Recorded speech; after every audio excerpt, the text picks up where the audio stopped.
Comme certains d'entre vous le savent peut-être déjà, les archéologues affirment avoir trouvé les tombes des dieux Osiris, dieu égyptien, généralement identifié comme le dieu de l'au-delà, des enfers et des morts, et le tombeau de Gilgamesh, un roi qui a été prétendu être un tiers homme et deux tiers dieu 66,6%.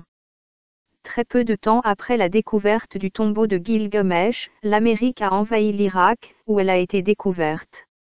C'était en 2003 sous couvert de guerre contre le terrorisme.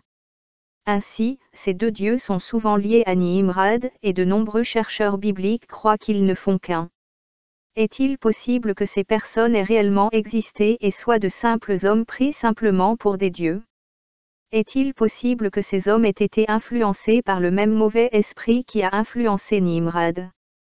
Si oui, avec les découvertes de ces tombes, et avec le développement très rapide des technologies de clonage et d'ADN, les élites et sociétés satanistes secrètes voudraient peut-être cloner Nimrod pour en faire le président du nouvel ordre mondial. Ou veulent-ils simplement son ADN antédiluvien car avant le déluge les humains étaient des géants qui pouvaient vivre 1000 ans comme un homme de notre époque 100 ans. Les élites américaines recherchent à extraire l'ADN de la presque immortalité. Peut-être ils veulent cloner celui qui deviendra l'Antichrist ou le Dajjal. Des fouilles et des recherches en cours sur la montagne Nimroud à Bitli ont révélé l'histoire derrière la tombe et les trésors du roi Nimrod. Le véritable lieu de la tombe, qui a été construite il y a peut-être 2000 ans avant JC, a été déterminé. L'écrivain et chercheur Mehmet Torehan Serdar a déclaré que son équipe avait déterminé l'emplacement de la tombe après une longue période de recherche. Notant que la montagne d'Adiyama n'a aucun rapport avec la montagne de Bitli, Serdar a déclaré « ce n'est qu'une ressemblance de nom ». La raison en est qu'il y a un autre parent du Nimrod d'Adiaman à Nemrut. Le roi Nimrod, selon le livre de la Genèse et les livres des Chroniques, était le fils de Cush et arrière-petit-fils de Noé, et le roi de Shinar. Il est dépeint dans le Tanakh comme étant un homme de pouvoir sur terre et un puissant chasseur. Des récits prétendent que Nimrod a fait construire la tour de Babel et voulait lancer une fusée atomique pensant pouvoir tuer Dieu qui se trouvait selon ses croyances peut-être sur Mars ou sur la Lune. Peut-être c'est Nimrod qui a transformé Mars en désert et qu'il aurait réussi le lancement de sa fusée.